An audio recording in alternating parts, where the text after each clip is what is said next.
This video, I'm going to show you how you can search for a person or a colleague in Slack. So if you have so many people in your Slack channel and you like to just go ahead and find one easily, the best thing to do is to go ahead and search them. You can easily search for a person in Slack by using their email or their name. If you find this video helpful, I kindly request that you support me by liking the video and also by subscribing to this channel. Alright, so to search for any person in Slack, it is quite simple. Just head over here and you'll see search with the name of the Slack workspace. So if you click here, now you can search for any person. For instance, I can go ahead and search for this and you'll see we have suggestion, and here is the person that I was searching for.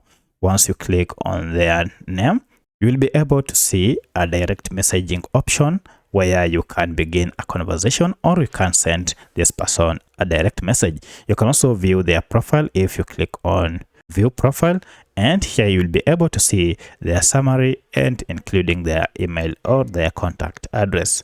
Apart from using their name, you can also just search here using their email. So that's how you can search and find people in Slack. If you have any other question, kindly let me know in the comment section. Otherwise, thanks for watching and let's meet in the next video.